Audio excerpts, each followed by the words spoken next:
Abra aí sua Bíblia já na primeira carta escrita por João, capítulo de número 3. Hoje nós prosseguiremos na série na primeira carta de João, no capítulo 3, especificamente dos versículos 10 até o versículo de número 24. Então hoje nós fecharemos o capítulo de número 3.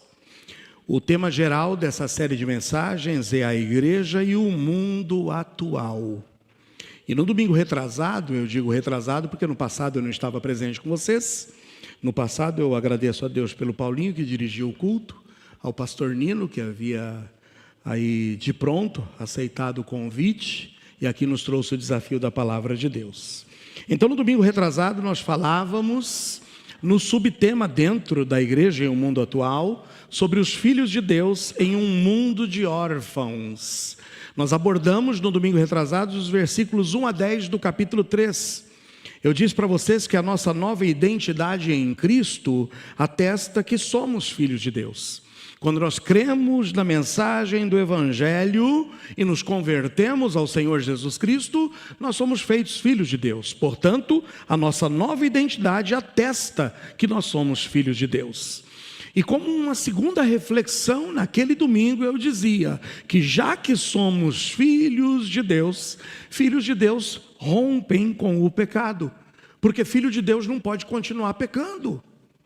O irmão Douglas aqui concluiu a sua oração falando exatamente do que é a vida do cristão e do filho de Deus, que não se resume ao que nós vivemos aqui, nesse ambiente, nessa aura tão propiciativa para que a gente possa viver uma espiritualidade, onde nós estamos aqui ouvindo os cânticos, estamos atentos para essa mensagem, e é muito bom e é propício estarmos aqui e vivermos essa cristandade aqui dentro dessas quatro paredes. Mas o verdadeiro evangelho é vivido do lado de fora. E, portanto, filhos de Deus rompem com o pecado. Necessariamente precisam romper com o pecado, porque não podem continuar pecando. E eu concluí a mensagem muito rapidamente no versículo 10, que será o gancho para que nós hoje tratemos da mensagem desse dia, falando exatamente sobre a identidade clara e revelada do verdadeiro Filho de Deus, que é pautada no amor. Então acompanhe comigo aí o versículo 10. Versículo 10 do capítulo 3 da primeira carta escrita por João. João é duro nas suas palavras quando ele diz: nisto são manifestos os filhos de Deus e os filhos do diabo. João vai nos apresentar aqui uma forma de identificarmos quem é filho de Deus e quem é filho do diabo. Ele já tinha dito que os filhos de Deus rompem com o pecado, mas ele vai abordar algo a mais que é necessário que você e eu estejamos atentos. Nisto são manifestos os filhos de Deus e os filhos do diabo. Quando está escrito nisto, é porque será apresentado em seguida. Se ele tivesse falado nisso, era o que vem anterior. Mas nisto em que, pastor? A palavra é clara. Qualquer que não pratica a justiça e não ama a seu irmão. Não é de quem? Fácil. Como é que a gente identifica quem é filho de Deus e quem é filho do diabo? Quem não pratica a justiça e quem não ama o seu irmão não pode dizer que é de Deus. João conclui com um texto e com um teste definitivo. E você e eu precisamos avaliar se nós nos enquadramos nesse teste. Porque ser filho de Deus, a filiação divina, não é uma sensação, não é algo invisível, não é algo sensitivo, mas é algo objetivo e que se manifesta em duas direções.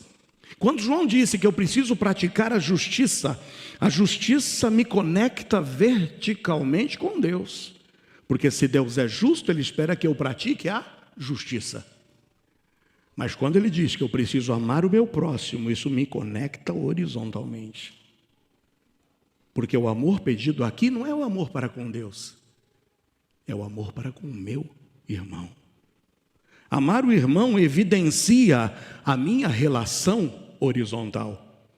E João não coloca primeiramente o amor a Deus. Ele não está dizendo aqui, ame a Deus. Ele está dizendo, ame ao seu irmão, como prova de que eu sou o filho de Deus. Por quê? Porque o amor a Deus, que não se traduz em amor ao próximo, é simplesmente uma contradição. Você dizer que ama a Deus, mas não ama o seu próximo, isso é contradição. Nós vivemos, irmãos, em uma cultura, e eu queria usar aqui alguns termos, eu sei que os mais escolados, o pessoal aqui que é afeito às redes sociais, vai saber do que eu estou falando. Mas lembra que eu falei um pouco nas mensagens anteriores sobre Zygmunt Bauman, quando fala sobre os relacionamentos fluidos, de como a nossa sociedade passa de sólida para fluida, líquida. É algo que se esvai pelos dedos, é algo não sólido, não concreto. E eu queria expressar para você algo que também muitos sociólogos dizem sobre a tinderização dos relacionamentos. Eu não sei quantos de vocês já usaram o Tinder para se relacionar com alguém. Alguém? Não responda, né? Não diga isso não. Mas o Tinder é um aplicativo onde você pode olhar para aqueles perfis que ali estão e curtir ou descurtir. Só que quando você está curtindo uma pessoa, se automaticamente, instantaneamente, a pessoa que você está curtindo te curte, aí, match, uau! É feito ali então um encontro entre vocês dois. E com um clique você pode prosseguir ou não prosseguir com esse relacionamento virtual, que quem sabe mais tarde pode se transformar em um relacionamento físico mesmo, visível.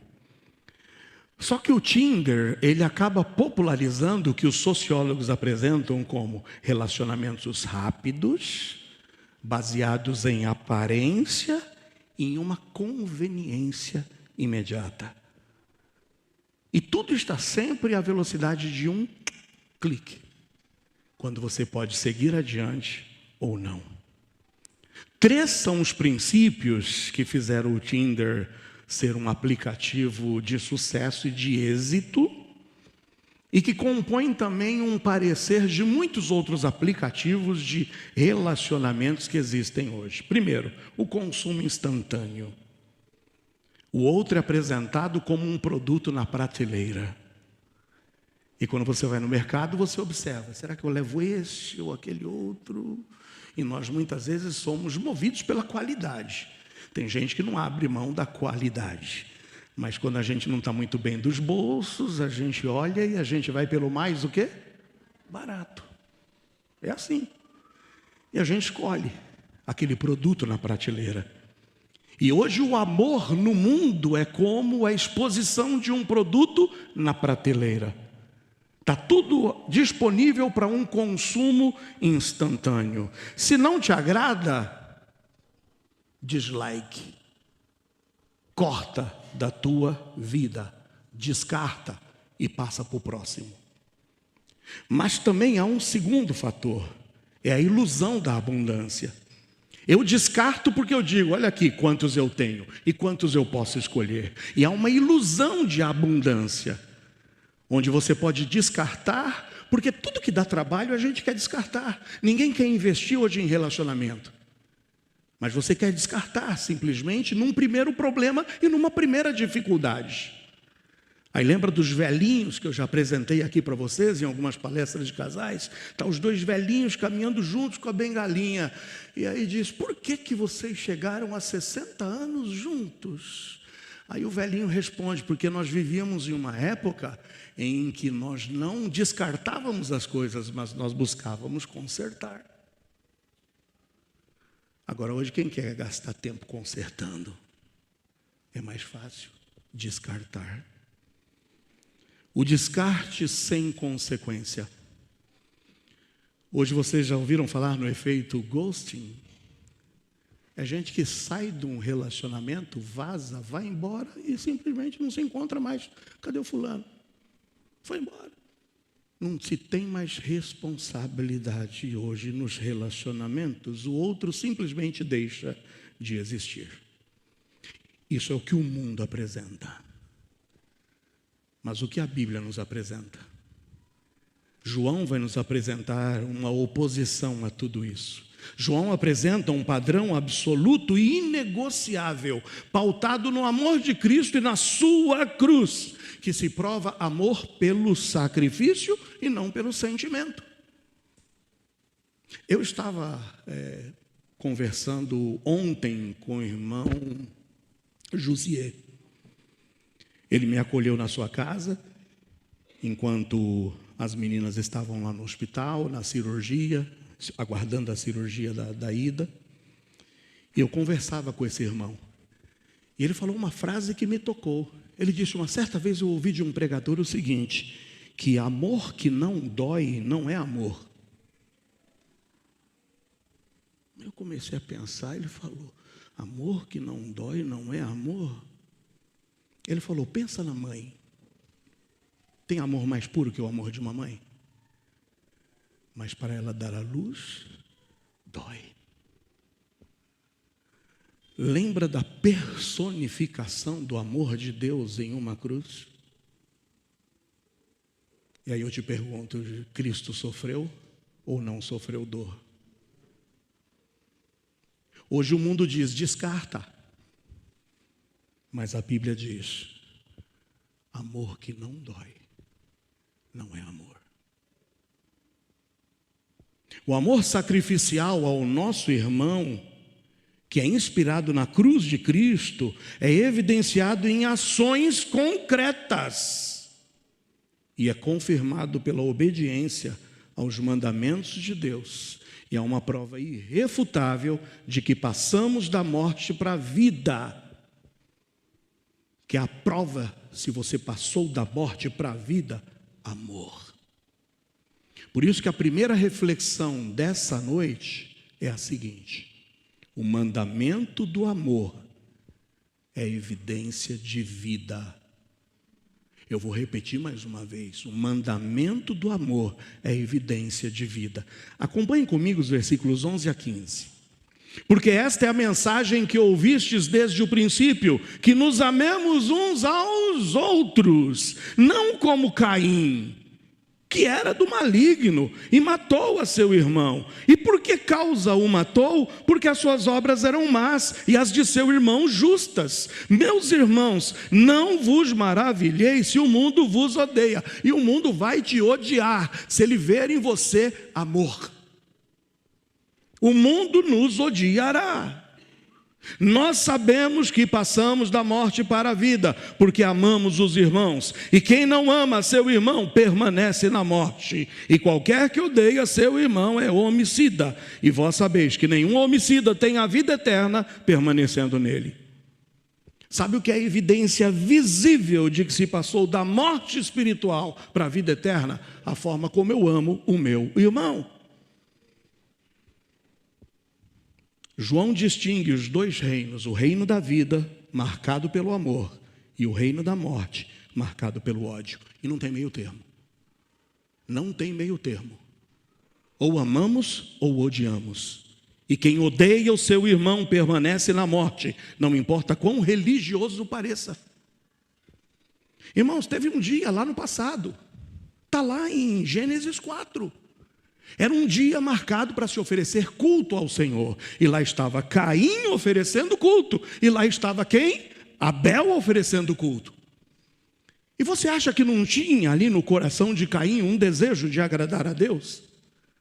Você acha que não tinha em Caim o desejo de, quando estava ali colhendo seus legumes, suas frutas, suas verduras, fazendo aquela cesta graúda para levar ao Senhor? Você acha que não havia um sentimento dentro do coração de Caim para agradar a Deus? Ao mesmo tempo em que seu irmão Abel também estava lá, escolhendo dentre as ovelhas a melhorzinha, a de melhor aparência, para levar em sacrifício ao Senhor. Ambos estavam cultuando ao Senhor. Mas dentro do coração de um havia o quê? Ódio. Ódio. O Senhor recebeu a oferta de Caim? Não. Não há nada que façamos, que ofereçamos, que tenhamos a pretensão de fazer por Deus, que Ele aceite quando há ódio no nosso coração. Ponto final. Não sou eu quem digo. E Caim é justamente o modelo do mundo, religioso por fora, assassino por dentro. Esse é o modelo do mundo. Agora, você sabe o que pode vencer isso? O perdão. O perdão. Quer um exemplo? José. José tinha tudo para odiar os seus irmãos. Mas em Gênesis 45:5 está escrito: agora, pois, não vos entristeçais, nem vos pareça mal o ter me vendido para cá, porque para a conservação da vida Deus me enviou adiante de vós. O que dizer de Estevão sendo apedrejado? Os seus algozes e Saulo, que mais tarde seria Paulo, de braços cruzados, olhando cada pedra lançada sobre Estevão. E sabe o que disse Estevão nos últimos suspiros de sua vida, em Atos 7,60? Pondo-se de joelhos, clamou com grande voz: Senhor, não lhes imputes este pecado. E tendo dito isso, adormeceu. Amor. Amor é a marca do cristão. Amor é o que nos distingue desse mundo tinderizado, nesse mundo de descarte, nesse mundo de falsidade. É o amor quem diz e quem prova se você, se eu, passamos do reino das trevas para o reino da luz. A minha pergunta para ti é a seguinte agora. Identifica alguém da igreja. Identifica alguém aqui da nossa comunidade que a gente vive cantando: eu te amo, como cantamos, alegrei-me hoje, quando me disseram vamos à casa do Senhor. Identifique alguém aqui hoje que você tem evitado.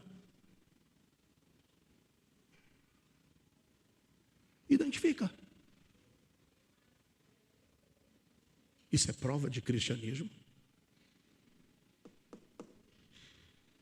Identifica aquele que você tem mantido um relacionamento frio por ressentimento passado.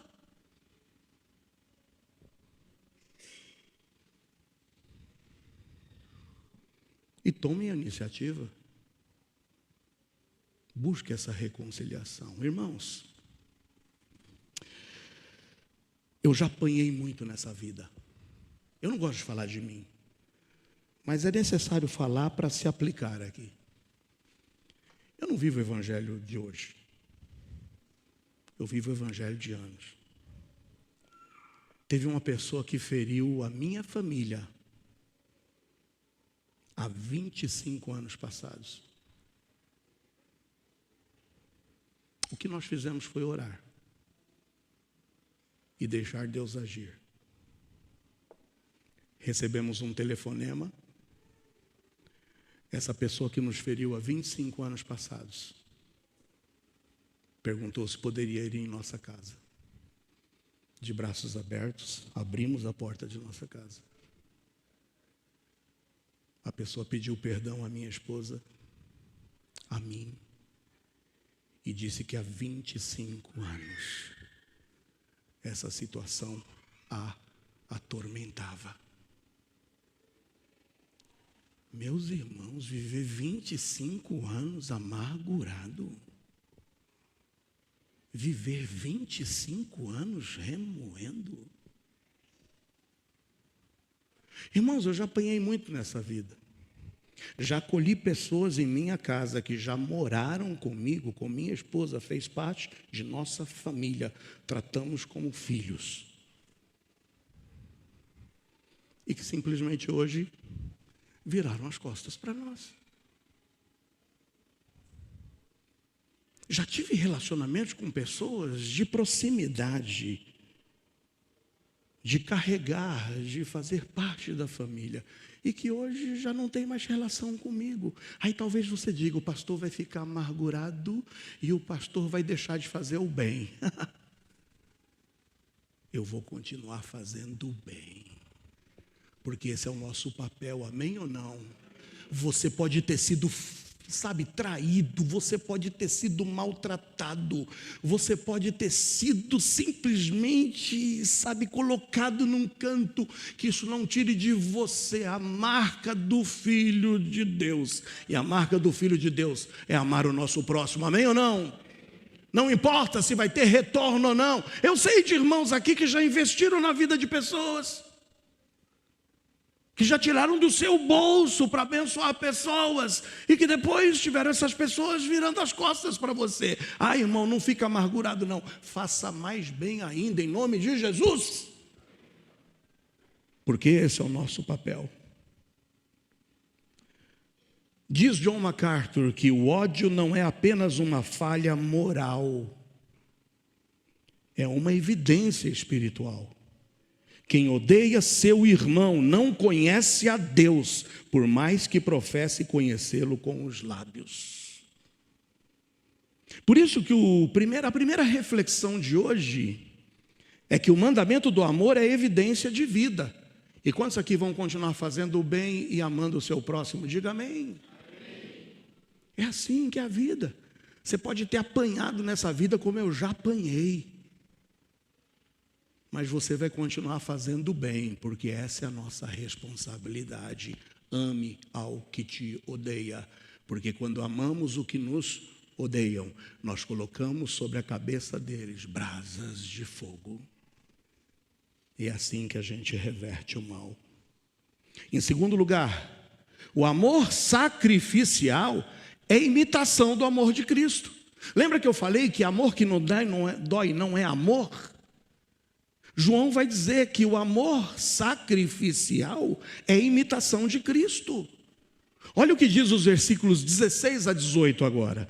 Conhecemos o amor nisto, que ele deu a sua vida por nós, e nós devemos dar a vida por quem? Pelos irmãos. Quem, pois, tiver bens do mundo, e vendo seu irmão necessitado, lhe cerrar as suas entranhas, como reside nele o amor de Deus? Por isso, meus filhinhos, não amemos de palavra nem de língua. É fácil dizer eu te amo, mas amemos em obra e em verdade. A Bíblia define o amor verdadeiro não como um sentimento, mas uma ação sacrificial que se modela na cruz de Cristo, renunciando os próprios recursos, renunciando o seu tempo, renunciando o seu conforto para suprir as necessidades do irmão. E a minha pergunta para ti é: qual foi a última vez que você renunciou do seu tempo, renunciou do teu conforto, renunciou dos teus bens para que você pudesse socorrer a necessidade de um irmão? Para de falar que ama da boca para fora, se você não tem coragem de colocar a mão no bolso para socorrer a necessidade do teu irmão. Se você não tem sequer a ousadia de dizer, eu vou abrir mão do meu conforto. Não, hoje é meu dia de descanso, me deixa aqui quietinho. Não, meu carro vai sujar meu carro. Minha casa, receber alguém na minha casa? Não vou receber na minha casa. Vai sujar as paredes, vai sujar o chão. Quem ama, prova. Quem ama não fica falando eu te amo. Isso serve para esposo, para esposa. Isso serve para pai, para filho. Isso serve de filho para pai. Para de ficar dizendo que ama da boca para fora se você não renuncia a nada pelo seu próximo. O amor não é uma emoção que esperamos sentir antes de agir, mas é uma decisão que tomamos porque fomos primeiro amados. O texto diz, conhecemos o amor nisso. O texto não diz, sentimos o amor nisso. Olha o versículo 16, conhecemos o amor nisto. Isso é conhecimento, não é sentimento. É conhecimento. Quem diz que ama a Deus, mas fecha as suas entranhas diante do irmão necessitado, demonstra que o amor de Deus não habita nele, porque o amor de palavras é barato. Custa nada, mas o amor de fato sempre vai custar algo. O bom samaritano Levita virou as costas, sacerdote virou as costas. Mas o samaritano foi lá e sacrificou-se, pagou, abriu mão do seu conforto, desceu da cavalgadura, colocou o moribundo na sua cavalgadura, socorreu as necessidades. Ainda diz para o dono da estalagem: olha, se não der, quando eu voltar, bota na minha conta, que eu te pago. Qual foi a última vez que você sacrificou do teu tempo? Qual foi a última vez que você sacrificou os seus bens? Qual foi a última vez que você sacrificou o seu conforto para fazer o bem por alguém? O que dizer de Dorcas? A Bíblia nos diz em Atos 9:36 que havia em Jope uma discípula chamada Tabita, que traduzido se diz Dorcas. Estava cheia de boas obras e esmolas que fazia. Quando essa mulher morreu, a comoção foi geral. O que vai ser da nossa vida? Essa mulher ajudava. E aí que se ficou sabendo quantas pessoas Dorcas ajudava. Por isso eu deixo para você um desafio também. Identifique um irmão da igreja que esteja passando por uma necessidade, seja necessidade material, seja emocional, seja espiritual. Comprometa-se a suprir essa necessidade, mas de forma concreta e sacrificial, não com palavras. É muito fácil bater a mão nas costas e falar: vai com Deus que eu vou orar por você. Mas o que você pode fazer? Por isso que eu louvo a Deus, porque hoje aqui foi passado um desafio missionário, não foi? Mas essa igreja nunca fechou as mãos às necessidades de ninguém. Eu posso dizer glória a Deus, amém ou não? Agora tem irmão que é orgulhoso, que não deixa a necessidade chegar ao conhecimento, e é por isso que muitas vezes não é socorrido. Essa igreja nunca fechou as portas para a necessidade de ninguém. E é por isso que nós somos abençoados, amém ou não? Porque somos abençoados para abençoar. E só somos abençoados por abençoarmos. Avalia, quem sabe, a sua agenda semanal. E veja aí, quem sabe você pode, essa semana, dedicar tempo a socorrer alguém, a ajudar alguém, a fazer algo pelo bem-estar de algum irmão, ainda que você precise abrir mão do teu conforto, do teu entretenimento e da tua hora separada para você. Porque amor que não dói não é amor. Amor que não se sacrifica não é amor. John Piper diz o seguinte: o amor que não custa nada, não vale nada. Amor que não custa nada, não vale nada. O amor de Deus não é barato. Custou o sangue do seu filho. E ele nos chama a uma vida que também custa. É por isso que Jesus, observando lá no templo, ele vê o pessoal vindo para o ofertório, ele vê gente dando quantias grandes, exorbitantes. Mas ele vê uma pobre viúva que deposita uma moedinha. E Jesus disse: essa fez mais do que todos. Porque os outros deram do que lhe sobrava. E essa deu do que lhe faltava. Isso é amor. Por isso eu encerro com a terceira reflexão. A segurança de salvação diante de Deus vem através do amor. Eu falei no primeiro ponto que o mandamento do amor é evidência de vida. E João deixa claro: não vem dizer que ama se você não está disposto a se sacrificar pelo teu irmão. Para com essa conversa fiada. E aqui está dizendo que o amor sacrificial é a imitação de Cristo. Sim, por quê? Porque amor que não custa nada não vale nada. O Senhor quer ver que atitude há no nosso coração. Por isso que muitas vezes a gente fica, às vezes, pensando, às vezes, que redundância, né? Muitas vezes pensamos nós. Já passou essa dúvida para você, na sua cabeça? Será que eu sou salvo mesmo? Esse é um conflito de todo mundo que nasce no Evangelho, cresce. Quem creu em Cristo desde pequenininho, sabe, que foi levado para a igreja pelos pais, às vezes entra nessa crise: será que eu sou salvo mesmo? Será que eu estou aqui no embalo? Eu me adaptei bem ao meio e não. Aí passa a ter aquela dúvida. Hoje eu quero te dizer que João nos diz de forma clara que a segurança de salvação diante de Deus vem através do amor. O amor é uma prova de que você é salvo. Tremendo isso. Dá uma olhada aqui nos versículos 19 até 24.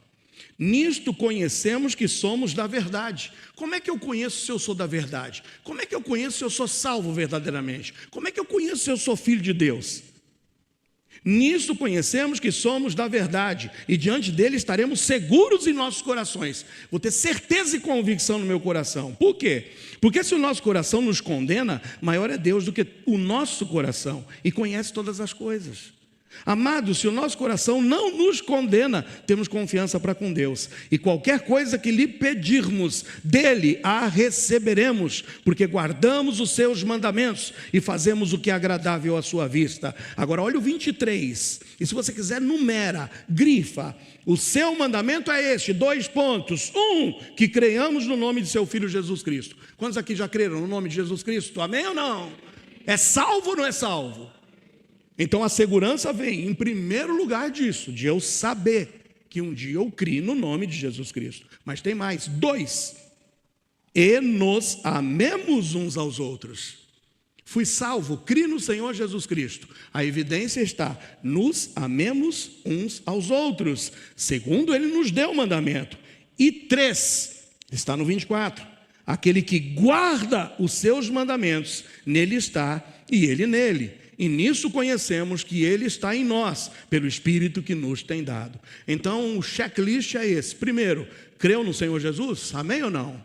Você tem amado o seu irmão? Tem amado uns aos outros? Não, eu tenho odiado, pastor. Eu vivo odiando, não. Eu estou amargurado no meu coração. Não, mas eu sou do Tinder, eu quero dar um dislike, eu quero cancelar. E em terceiro lugar, você tem guardado os seus mandamentos? E não são muitos não, hein? Ame a Deus sobre todas as coisas, e ame o teu próximo como a ti mesmo. A segurança e a confiança diante do tribunal de Cristo, e um dia todos nós estaremos lá. Um dia todos nós estaremos diante do tribunal de Cristo, e um dia nos será revelado. Primeiro, só vai estar diante do tribunal de Cristo quem de fato se converteu, quem creu no nome de Jesus Cristo. Mas nos será revelado o quanto nós amamos e o quanto nós obedecemos a sua palavra. Por isso eu encerro com uma frase esse ponto: a segurança da salvação não nasce de introspecção obsessiva. O que é introspecção obsessiva? Palavras de John MacArthur. É daquela necessidade de sentir. Eu preciso sentir se eu sou salvo, Senhor, me deixa sentir. Eu quero me emocionar, me faz emocionar. Senhor, eu quero alguma coisa que eu tenho que fazer, rodopiar, pular, o que é, Senhor? A segurança de salvação não está nessa introspecção obsessiva de sentir algo, mas da evidência visível de uma vida transformada pelo amor e pela obediência. Não fica querendo sentir nada. Você precisa se olhar no espelho e dizer: estou amando, estou obedecendo. Porque se não estiver amando e não estiver obedecendo, peça a misericórdia de Deus, peça a graça dele, para que ele te transforme e tire a dureza do teu coração. Deus é maior do que o nosso coração. Enganoso é o coração do homem mais do que todas as coisas. Por isso, quero eu dizer como Paulo, embora estejamos analisando a carta de João, quero eu poder dizer como Paulo em Atos 24:16. Atos 24:16. E por isso, procuro sempre ter uma consciência sem ofensa, tanto para com Deus, como para com os homens. Que você e eu possamos ter a nossa consciência sem ofensa, seja para com Deus ou seja para com os homens. Eu me recordo de um velório em que eu estava. Parte dos filhos desesperados, chorando, gritando: me dá mais uma chance. Por que eu não posso ter mais uma chance? Consciência pesada, porque não fizeram o que deveriam fazer em vida. Do outro lado, serenidade, por saber que havia feito tudo o que poderia ser feito em vida. De que lado você está? Por isso, estabeleça um exame de consciência hoje, e eu me dirijo ao final. Eu quero concluir com esse exame de consciência, perguntando não como eu me sinto, porque mais uma vez eu digo, enganoso é o coração do homem. Mas responda a essas simples perguntas. Há em mim um padrão crescente de obediência aos mandamentos de Deus? Você está num nível crescente de obediência? Você está melhor hoje do que estava ontem? Você está crescendo nessa graça e na obediência? 2.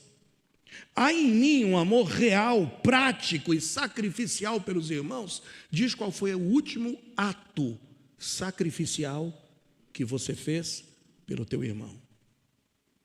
E quando foi? 3. O pecado que antes eu amava, hoje me incomoda? Você hoje é incomodado por aquele pecado que você praticava e que te deixava em êxtase? Hoje ele te incomoda ao menos? 4. Há frutos visíveis de transformação, ainda que imperfeitos? Você está sendo transformado? Estão notando isso? Estão dizendo como você está diferente? Uau! No trabalho, na escola, no convívio, na família. 5. Nesta semana que passou, você amou alguém de forma sacrificial? Pergunta aí, esposo, o que você fez pela sua esposa essa semana que exigiu um pouco de sacrifício seu? Você deixou, quem sabe, de ir para aquele lazer, para aquele entretenimento, para aquele momento que é sagrado seu. Mas você olhou para a tua esposa com aquele olhinho brilhando e ela dizia, como assim? Com um olhar, fica comigo. Será que você teve algum ato de sacrifício? Você é esposa agora? Pensa no teu esposo. Pai para filho, filho para pai, ou irmão em Cristo, se quer. Você abriu mão do teu conforto?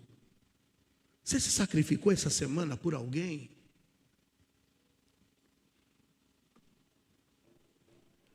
Se isso aí te incomodou nessas 5, eu ia falar no 5º, mas não é 5º dos infernos, tá?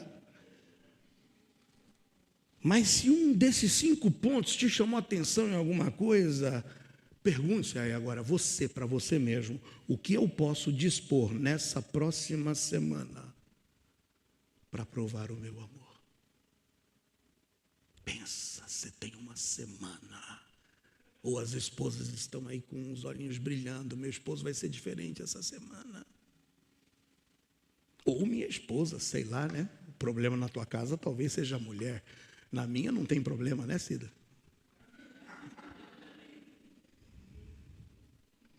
Mas talvez possa ser um dos seus irmãos que está aqui, ó. Quem sabe essa semana a gente vai ver você tomando a iniciativa de sacrificar o teu ego, de sacrificar-se a si mesmo em prol de alguém. O amor, portanto, é o teste final da nossa fé, não o amor líquido e descartável, tinderizado. Mas o amor que João descreve é amor da cruz, é amor que custa, é amor que se esvazia, é amor que se sacrifica. José perdoou os irmãos, nós vimos hoje. Estevão orou por seus algozes, nós vimos hoje. O samaritano gastou do próprio bolso e tempo com um estranho, nós vimos hoje. Dorcas encheu a vida de muitas pessoas do seu entorno, fazendo, esmolando, contribuindo, costurando roupas. E Paulo disse: o que mais desejo é manter a minha consciência limpa para com Deus e para com os homens. Irmão, sabe qual é o meu desejo? É que a nossa igreja seja conhecida não pelo tamanho dos seus cultos, não pela qualidade das nossas transmissões, do nosso som, embora tudo isso a gente vai lutar para que haja, mas que a nossa igreja seja conhecida pelo amor com que nós amamos uns aos outros. Que o mundo veja em nós não apenas pessoas religiosas, mas que o mundo veja em nós filhos de Deus, cuja vida prova de fato e de verdade que nós passamos da morte para a vida. Fecha seus olhos.